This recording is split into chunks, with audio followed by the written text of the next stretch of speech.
Welcome to the Kat TV podcast, your source for all things health, happiness, and beauty.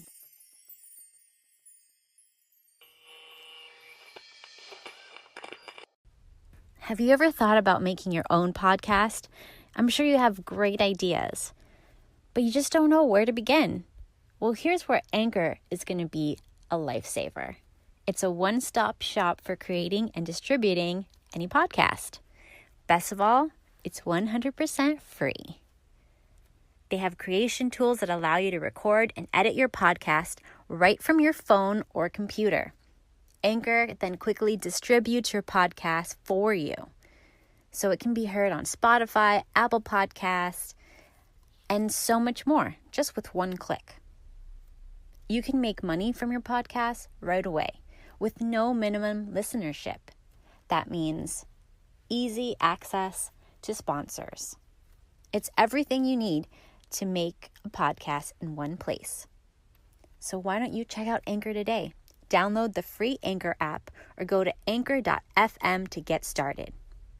We're here today with Cassandra Wilder, who is a naturopathic doctor, an herbalist, a yoga instructor, and the Goddess Ceremony Retreat leader and creator. Thank you for being with us today. Thank you so much, Kat. Could you tell us a little on your origin story, how you found this path and realized your purpose?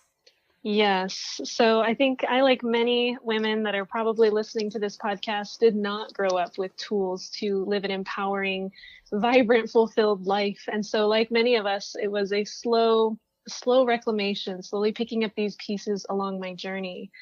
But in terms of the natural health, when I was 13 was when I made that claim that I was going to be a naturopath when I grew up, because I was so fascinated by the human body and how people had been healing themselves since the beginning of time. And so it really began this journey of reading all of the diet books that I could find and understanding the theories behind it all. And so I later went on to do a degree in nutrition, but found that to be such a disempowering experience because it was a lot of information that I didn't believe in, right? That once you get diagnosed with a health problem, it is for life. There is nothing you can do about it, and all we can do is manage it. And that was so far from what I believed the body was capable of. And so it wasn't until I went on to do my doctorate that I really found a community of people that got it, that really talked about how we can be empowered in our healing journey and how we can give our body the tools that it needs to heal. And so alongside all of that, I was beginning to study sacred women's circles and more of that spiritual components to healing, right? Because it's not just what do we eat and what do we drink and how many hours of sleep we get per night. There's also how do we speak to ourselves and what kind of environments do we put ourselves in? And do we have a community that stands beside us through this healing journey? And so it's been a beautiful fusion of the science and the spirituality and really finding that that is the key to long-term healing. Wonderful. So I have two specific questions from members of my community. So I'm going to go ahead and ask them. The first one is, she's vegan. And she says she's suffering with extremely painful endometrious, cramps, cystic acne, and anxiety. So what kind of recommendations would you have for someone dealing with that? That's a great question. And it's so common when we have some sort of hormone balance to see multiple things like that come up. And of course, the cause for everyone is going to be a little bit different. And so I would want to know if she's been on birth control before or if she is currently, and if she's received any treatment. But beyond all of that, just some general recommendations. Some things I'd want to know is she getting enough iron in her diet? And there are many amazing plant sources like red raspberry leaf tea, which is a phenomenal way to nourish the body with iron. But when we're deficient in iron, we can see more of those symptoms really become exacerbated and far more chronic, we could say.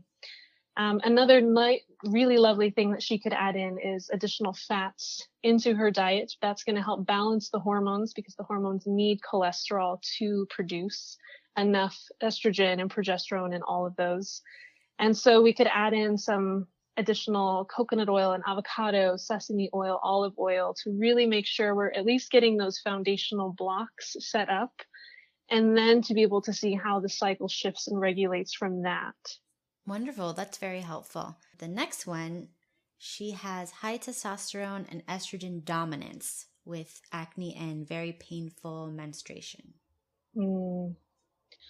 Yes. Oh, I so feel this one. This is a boat that so many women are in, and I'm going to try to not go down too many rabbit holes here, but this is a big thing, and especially when we're seeing estrogen dominance, we have to look at environment. And so one way that women inadvertently get a lot of estrogen that is not bioidentical, that the body can't process and therefore stores, is through our sanitary products. So from our pads and tampons. So if you're buying commercial pads and tampons, you are likely getting a massive dose of estrogen every single month. And so one of the easiest things we can do is just switch to another option. Organic pads and tampons are great, but I prefer for clients to switch to something like a menstrual cup or Thinks, which are like period panties, because then we're not getting this additional estrogen every month. And the reason why these products are so popular right now is because women are realizing, wow, when I stop using chemical laden products, I'm not in bed for days at a time in debilitating pain. Wow, my cycle actually decreases in length and in terms of how much blood is actually flowing. And so that is crucial. And then, of course, diets. Are we eating a lot of soy? Are we, ingesting a lot with plastic? And so we want to look at why the body is storing this estrogen and then start to gently detox that. What do you suggest for women with hormonal migraines? Are there any maybe herbs that you recommend or lifestyle changes they should consider? Wonderful question. And with migraines, there's usually a really deep root connected to it. And so it's not just that. There's so much more going on in the body. So that's really the we hear that saying, your body will send you whispers. And if you don't listen to it, then it starts to scream. And so the migraine is the body getting to the point of screaming like, hello, there's something going on and we need a little bit of support. And so like you said, so often it is tied back into the hormones. And so making sure that we have enough minerals in our body is one of the best ways to address this head on. You could do that with things like red raspberry leaf, as I mentioned, or nettle leaf, which is high in every mineral and every vitamin. It's absolutely amazing. And women see huge, huge shifts just from adding that into their diet. But we also, again, want to look at possible environmental toxins or overall toxicity. And so it would be good for us to address the sanitary products as well as our body care products, our soaps, shampoos, conditioners, because often when we're experiencing something like a migraine, there is just a built up level of toxicity. So we need to cut off the source that is feeding into that every month. Are there any diets or herbs that you recommend in general? It's $1 million question, right? What is the one right way to do this? There are some herbs that I think are wonderful for everyone, and that's red raspberry and nettle. There are a lot more that are really lovely for balancing the cycle, but those are a little more reserved for the right time and place. I think the biggest diet thing that I could recommend for all women is to just eat lots of good, healthy fats and to throw out anything that is not a healthy fat, like canola and cottonseed and vegetable oil. If you can buy a gallon of it for $5, it's a pretty good sign that it's a garbage oil. So making sure you're getting lots of healthy fats and some good protein sources, whether you're vegan or eat meat, there are options. So that we have those foundational blocks for our body to build upon. When are women supposed to get their periods? 'Cause I've heard that it should be corresponding with the cycles of the moon. Is that true? And what are some ways that women can help regulate their cycles? Yeah, wonderful question. In most cultures around the world, about 90% of them, women would bleed together during the new moon time. And so that is when the sky is black. We can kind of imagine the moon pulling within herself. And as women, we tend to feel the same thing when we're on our cycle. We feel a little more introverted. Our energy levels may be lower. We maybe don't want to be as social, or we don't want to be around our partner. We're kind of in this phase of deep introspection. And yet in our modern world, so often we're A, not taught this, and B, not given the space to really feel into what this experience is offering us every single month. So there isn't a wrong time to bleed. Some women do like to sync up to the moon, which you can do. But in terms of just regulating your cycle, there are so many good tools. And so if you're not on birth control and want to create more regularity every single month, get closer to that 28, 30 day cycles, some really good places to start are to simply embrace the experience. And it sounds really simple, but how many of us have gone into our cycle every month resenting it and saying this is the worst and this is a curse and why do I have to deal with this? And when that's our belief going into it, we're going to experience a lot of discomfort, and it's going to be a really, really annoying, inconvenient experience. So just shifting your perspective is massively crucial. But then also making sure that we are using empowering products as we bleed, as I touched on, making sure that we're nourished with our minerals. And then vaginal steaming, which I think we'll talk about in a few minutes, is one thing that I'm seeing massive benefit with my clients that have extremely erratic, irregular cycles. I have heard that sometimes women can sync up their cycles with maybe the alpha female of their group or just the women around them. And I have PCOS, so I have very high hormones, estrogen, testosterone, DHEA. And every time I get my period, I'll cause my female friends to get their period, even if they just finished their period. I've even made my postmenopausal friends get their period again after maybe a year or so of not getting their period. And it's kind of like the running joke around here that people call me and find out if I'm on my period before they'll come and see me. So have you heard of something like that, or am I just like weird? No, you're not weird. But isn't that amazing? I think that shows the power of the feminine cycle. And it's one of the things that science can't explain. We don't know why women can sync together simply by spending time with one another. And so to me, that sums up the experience of the feminine, which is the mystery. It's not meant to be understood. So let's get into the vaginal steaming. What is it used for? How does it work? How do we do it? Well, it's the coolest thing ever. It's all you need to know, really, right? No, so it is a practice that is thousands of years old. It has been done all over the world, really since the beginning of time, but we see evidence of it in areas like Hawaii and Mongolia and Western Africa, New Zealand, and Australia. And so it's nothing new. It's been simply an art that's been lost for a long time. So traditionally, it was used for a number of reasons. The most common was to heal postpartum. I think we hear a lot about getting pregnant and then being pregnant and then birth. And then it's kind of like, all right, well, you got the baby now, so see ya, right? There's no support often for women that are healing. And obviously for anyone that's had a baby, you know that there is months, if not years of healing to go on. And especially if we had an episiotomy or if we tore, there is so little support for the healing process of that. And so traditionally, this was the primary use for it, to help women heal after birth. But it's also been shown to be very effective for fertility, for yeast infections, bacterial infections, pH imbalances, as well as things like endometriosis and fibroids. So basically, the all-encompassing tool. It's super easy to do. You just work with some organic herbs, and I can share a couple general ones in just a moment, but ideally we would formulate one that's specific for us.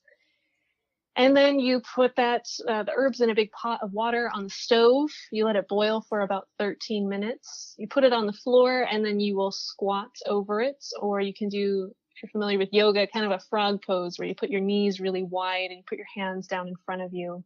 And you let that steam rise up inside of you for 15 to 30 minutes twice a month. Is there a specific time in your cycle that you should do this? Yeah, so ideally we would do it right before we menstruate and then after we menstruate, once there is no more blood. And if you don't have a cycle anymore, then it's nice to just do it with every new moon and full moon. Yeah, it's lovely. Have you had a chance to try it? No, I haven't. I just heard that Gwyneth Paltrow does this. Yep. She's kind of the one that, introduces these cool things to the mainstream. Isn't that funny? Yeah. Yeah, it's an amazing practice. I highly recommend it. I've heard about womb healing sessions, even here where I'm from in Miami. But what is a womb healing? How is it done? And how do you know if this is something you need to seek out? There's lots of different ways to work with womb healing. Some practitioners will do it just from an emotional counseling like setting.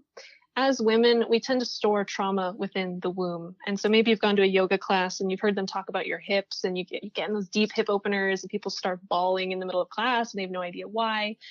Well, hips is part of it, but the womb is really where we store these experiences. And every human being has experienced trauma or heartbreak or devastation of some sort. And in our modern culture, we don't often have the space to navigate these emotions. And so what do? We store them, and they affect the rest of our life experiences. They become how we perceive reality. And so truly, I think 99.9% of all women could really benefit from womb healing. So you can do more of that emotional setting, more of that holistic counseling like setting, or you can actually do a hands-on abdominal massage where you are massaging the low belly just above the pubic bone to help move stagnation. So this is helpful for women with the emotional side of it, but also with physical imbalances, things like fibroids or experiencing infertility. And they are very, very nourishing sessions that allow women to start to explore these deeper layers that maybe we've disconnected from or forgotten about entirely. So womb healing doesn't have anything to do with something you would do if you want to get pregnant. It's just for general care.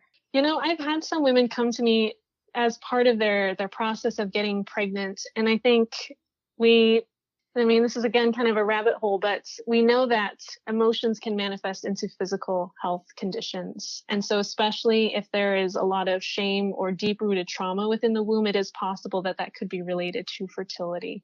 So especially if a woman is trying to get pregnant, I think it would be a wonderful, wonderful practice to ensure that we've resolved the things that we need to in order to create a nourishing space for this little being.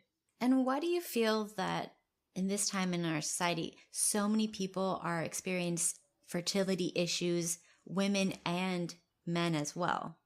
Yes, it is on the rise, and it is so heartbreaking for people that want to be parents and they experience struggle, and my heart really goes out to them.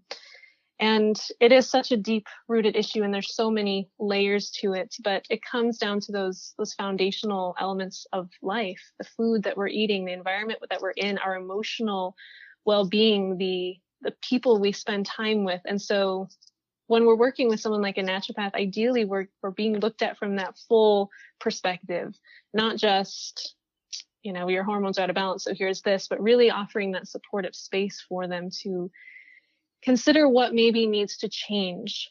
So when I've worked with women with some severe fertility imbalances, both women and men, we're addressing the nutrition, we're addressing their sleep patterns, we're supplementing with some good minerals and herbs, but then we're also making sure that that emotional component is addressed. Because if that is not addressed, then I think it's a very uphill battle. You mentioned sleep. So how do you feel that sleep affects our hormones and health? Yes, it is something that is so crucial for hormones and overall health, and yet we don't hear about it. And that the average doctor may not ask you how many hours of sleep are you getting per night, or what is your average rhythm like day to day. Our sleep is our opportunity for the body to restore. And so there's a lot of different theories behind it, and like what are the ideal hours to go to sleep and the ideal times to wake up. But at the very least, for hormone's sake, you just need consistency. And so I see this a lot with women that, for example, maybe are nurses. And so 3 days a week, they're up at like 4 a.m. to go to work. And other times they're, waking up at 7 or 8 a.m. And it doesn't seem like that big of a difference, but regularity is key for the body, or especially people that are working night shifts and going completely against the circadian rhythm. That is a big manifester of stress in the body, which is going to throw everything out of whack. So if there's one thing you can do with sleep, go to bed at the same time every night and wake up around the same time every single morning. Do you believe in getting sun every day, or do you think by a window is enough? Yeah, great question. I am a huge proponent for vitamin D.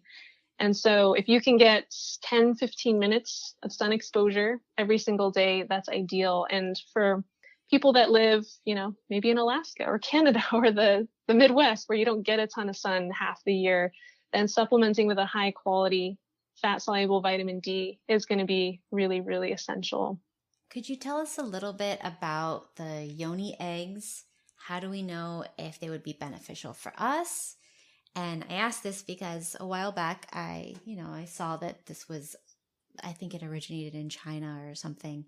Mm-hmm. And I'm like, okay, that sounds cool. So I bought some and I tried it, but I was able to hold the smallest egg with no problem. So I figured maybe I don't need to do this. Was I wrong to quit? Am I missing out on some sort of additional benefits that I didn't know of? Hmm. Yeah, that's a great question. So yoni eggs are amazing for a number of reasons. Like you said, they did originate in ancient China, so they were always made of jade, which is why they're also called jade eggs. And what I love about them is it was actually illegal for women that were not of royal status to use them.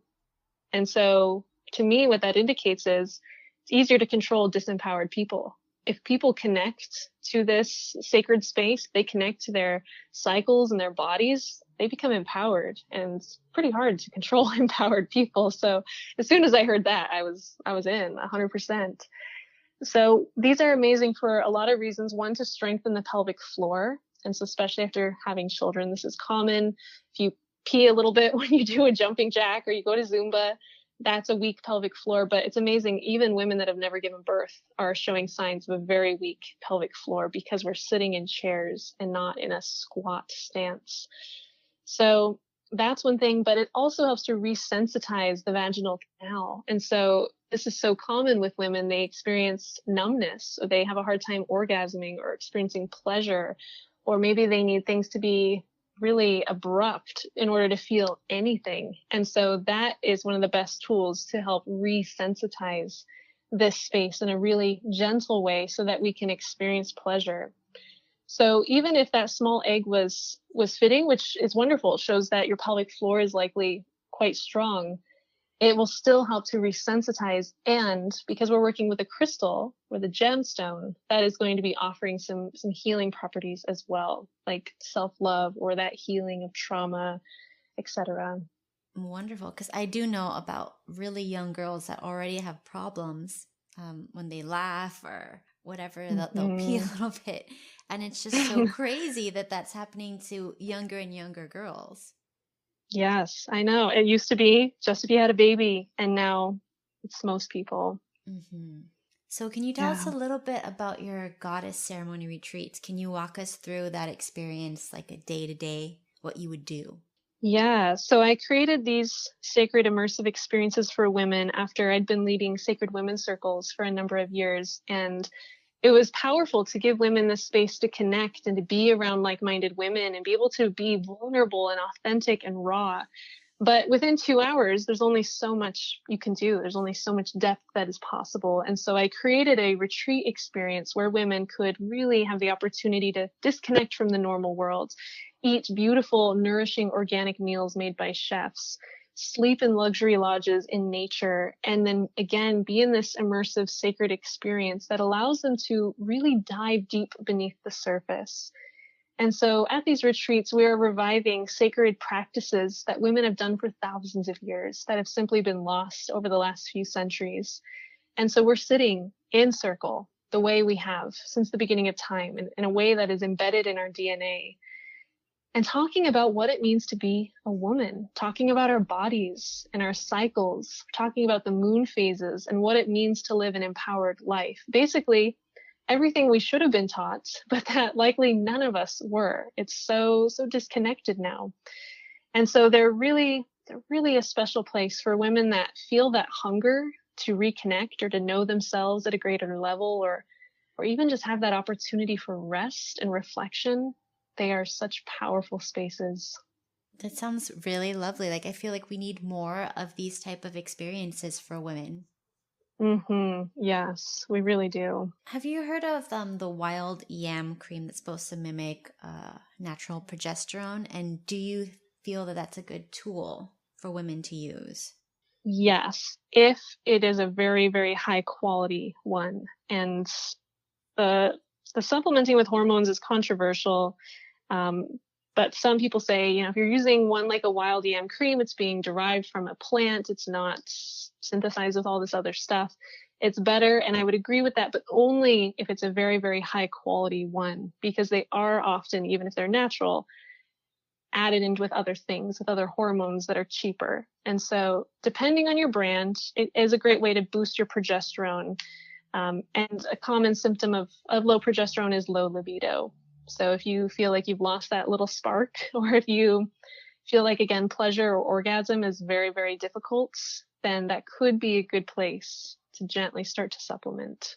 Do you have any recommendations for brands that you like? I do. Let me make sure that I tell you the right brand. It is called Anna's Wild Yam Cream. Yes, And I did hear about that one. Yes. And it's a little more expensive, of course, but quality here is essential. And I just started working with it personally a few months ago because, like anyone in natural health, right, we're like our own guinea pigs. So we don't recommend something until we've tried it and see if we like it and what the efficacy of it is. And I've been absolutely amazed by how it has changed my cycle and supported me throughout the month. Can you give me a little bit of examples? Yeah, well, so it has helped to regulate my cycle even more. And I've done, so much over the last decade or so to restore my cycle and come back into balance. But with the last couple months, my cycle has gone from about 33 days, which is totally normal and absolutely fine, to about 28, which has been really astounding. And then the last couple cycles, I have had zero cramping. And over the years, with everything I've done, I've been able to have next to pain-free cycles. But I couldn't believe having zero pain, where I literally was forgetting, like, oh yeah, I'm on my cycle. I should go change my cup, or I should, be a little more gentle today, or take some space to rest. I was blown away by that. And that's the biggest change I've made in the last few months. How do you feel about maca supplementation? I think it's wonderful, especially if, again, we're experiencing that low libido, but it's also high in most minerals. And so it's a nice little kick to the body, a nice little rev. And yeah, especially when I have clients that are specifically wanting to get their libido back, get their sex drive back, it's a great tool that works really well for most women. And do you have any recommendations for, say, women who've already gone through menopause and they have low libido, to get them kind of a libido back? Yes, the maca would be a wonderful place to start. The vaginal steaming would be wonderful. That's one of the best ways to support the body post-menopause. And if you're in the midst of menopause and experiencing hot flashes and all the symptoms, it's wonderful.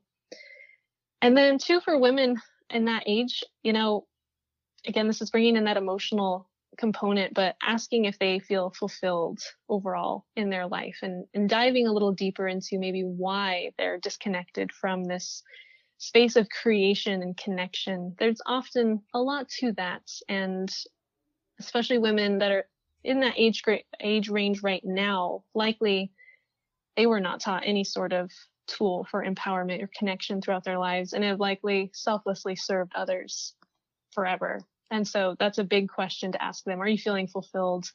Do you feel connected? Do you feel safe to experience pleasure? I have a daughter, so I'm always thinking about when she goes through this change and she starts menstruating, what kind of things should us women who have daughters tell their daughters when this change happens, to kind of empower them and give them tips to ease the process? Yes. Oh, I love that you're asking this. I love that this is becoming more common, and most of us didn't have very empowering experiences with our first cycles. So it's a big deal for us to change the experience for these young women that are going to be changing the world, and are so much more aware and connected than likely a lot of us were. So one big thing we can do is to show them by example how we perceive our own cycles. And so they're looking to us to see what we experience month to month. So if we are complaining about it, or, saying that's the worst and you're going to have to deal with it, then that's the perception that they will embody and personify. And so we first and foremost need to embody a healthy connection with our own cycles, so that they can see what it looks like to enjoy a beautiful, beautiful opportunity every month, and to do so with gratitude and bliss. So that's crucial. and also to give them more empowering tools than we had. So for most young women, I highly recommend starting them out with the period panties. They work amazingly. There's no leaks. They're cute. They're not like boxy diapers or anything like that. And so from that very young, tender age, we can get them started out with a tool that is empowering, that isn't going to fill their body with chemicals and will allow them to understand their cycles. And then also just creating a celebration around it. Traditionally, women and the whole community would gather together to initiate a young woman. And while that may not necessarily be possible anymore, we can make little shifts to support them. So maybe part of that celebration is we go on a girls' lunch. Or this is my favorite. I've had a few women share that their partners, their husbands, will go and buy their daughter flowers to welcome them into womanhood. And that astounds me to think, what would our experiences have been like if our fathers had embraced our cycles and affirmed that? That sets such a standard for the kind of men that we will be with later in life. That sounds so sweet. And I like it because, in some traditions they have like a coming of age party, but we've kind of lost that. We really have. Yeah, it's unfortunate. So the little things like this are reviving that. And what are your favorite healing herbs? Let's say you're feeling under the weather. What are some of your go-tos? Some of my go-tos, I like simple personally. And so I'm a big fan of things like ginger and lemon, things like that really can supercharge everything. But rose hips is another big one. It's the natural form of vitamin C. And so most vitamin C is ascorbic acid, which is really not that ideal of a form of vitamin C. So rose hips are lovely because it's just an herb. They're full of vitamin C. And I tell you, if you feel sniffles coming on or you feel a little off, just taking a couple of those will rev up your immune system. And are you still practicing naturopathic medicine with private clients? I am, yes. My practice is predominantly online. And so I work with women all over the world that want to regulate their cycle, regulate hormones, or help get pregnant. Yeah. Could you tell us a little bit of your daily rituals, your morning routine, night routine, things that you do every day so that you can bring balance and health to your own life? Yes. I am all about slow, intentional mornings. That's my favorite part of the day, to be able to wake up and really slowly ease into the day. So 99% of the time, I don't check my phone first thing in the morning. I leave it on airplane mode because I know as soon as I turn that on, I'm going to be sucked into clients and emails and Instagram and all the distractions. So really creating that sacred little window of time when I can still be with myself and not connected to, the interwebs. It's a really, really potent time for me. So I love to Palo Santo myself in my home in the mornings, to make some matcha green tea and to go and drink that on my porch, to be in nature, to meditate with the sun. Those are the little practices and rituals that allow me to stay grounded throughout the rest of the day. So as soon as I turn on that phone, it's go, go, go. And then in the evening, same kind of thing, turning off my phone about an hour before I go to bed and starting to wind down, doing some restorative yoga poses if my hips are feeling tight, and journaling or reading is a practice that I really, really love to cultivate. Awesome. So, let's see. What kind of services do you offer other than the one-on-one naturopathic consultations? I know you have the retreats. Are there anything else that you do? Yeah, so I also do online trainings for women that maybe don't have the capacity to come to a retreat or, live in Europe or something like that. They can do online trainings to learn how their bodies cycle with the moon phases, how to balance their hormones. That's a really powerful one. And I also have a women's circle course. So for women that want to bring this sacred tradition back into their communities, it's such a powerful way to understand the art of circles and the art of holding space and how to really cultivate a safe container for women to be raw and authentic.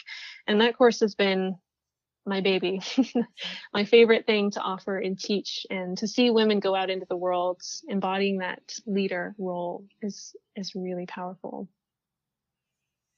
Are there any last words that you'd like to leave our audience with?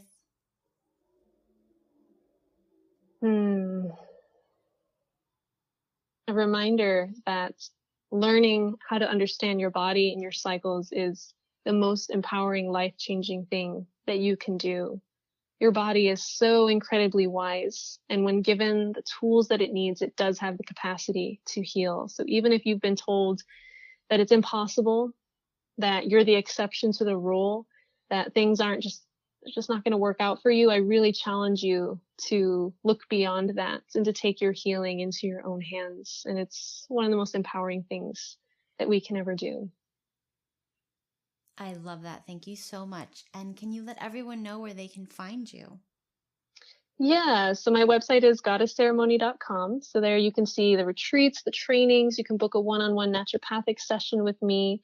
And we also have the Goddess Ceremony podcast, where I blend the linear with the woo. So if you like kind of this combination of these two seemingly different worlds, you may love that. And I'm on Instagram at Wild Goddess. Thank you so much, Cassandra, for being with us today. Yes, thank you so much.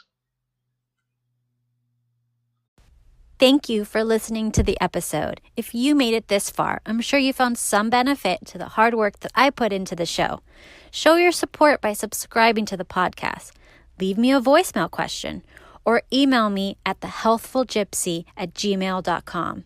I would love, love, love to hear from you. Be sure to join the Facebook group. You can find all that information in the show notes and my website, katkatibi.com. This podcast is for informational, merrymakings, and metaphysical purposes only. Statements and views are not medical advice. This podcast, including Kakatibi, disclaim any adverse effects by the use of information you may have heard. Opinions of guests are totally their own. This podcast does not endorse statements made by guests. This podcast does not make any representations or warranties about guest qualifications, credibilities, or sanity.